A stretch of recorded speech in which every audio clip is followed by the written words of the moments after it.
région.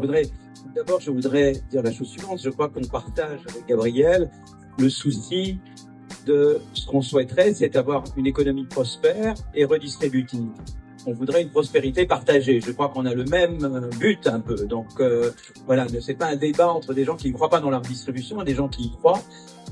Moi personnellement, voilà, je suis un bon social-démocrate, je dirais, et je crois beaucoup dans le fait que il faut la prospérité, elle doit être partagée. Mais pour pouvoir distribuer, il faut produire. Donc moi, mon sentiment, c'est que je ne peux pas distribuer ce que je ne crée pas. Voilà.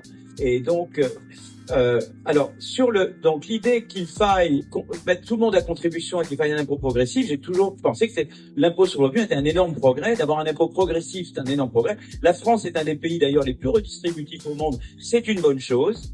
La question, c'est de savoir qu'est-ce que je fais avec les hauts patrimoines.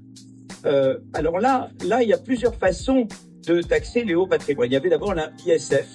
Alors peut-être qu'on pourrait rétablir l'ISF, il y a peut-être d'autres moyens. Moi, le seul problème que j'ai avec le dispositif que propose Gabriel, c'est que ça inclut l'outil de travail. Et la question que je me pose, c'est est-ce que c'est juste de taxer un patrimoine professionnel dont la valorisation est très volatile et non réalisée?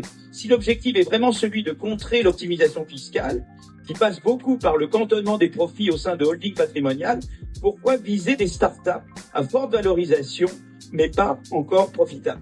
Ça, c'est le problème, c'est parce que, par exemple, aujourd'hui, très concrètement, il y a la révolution de l'IA.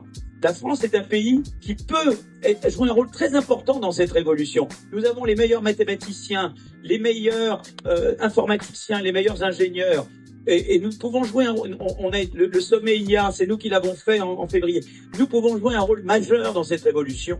Je ne voudrais pas que la France manque la révolution de l'IA et que l'Europe ne rattrape pas les États-Unis en termes de PIB par tête, parce que nous décourageons des gens comme Arthur Mensch ou d'autres qui démarrent quelque chose, qui ont pour le moment, qui n'ont rien réalisé du tout, c'est simplement la richesse et puis une pure valorisation, et qui soient obligés de faire entrer l'État dans le capital, ou de vendre aux Chinois, ou de vendre pour pouvoir payer leur impôt. Donc moi je veux un impôt distributif, je veux que les plus fortunés soient mis à contribution, peut-être encore davantage qu'ils le sont maintenant, mais je ne veux pas que ceux qui font la révolution de l'IA partent ailleurs qu'en France. Je veux pas que monsieur Arthur Mensch quitte la France ou d'autres qui sont dans cette révolution, parce que la France peut jouer vraiment un rôle.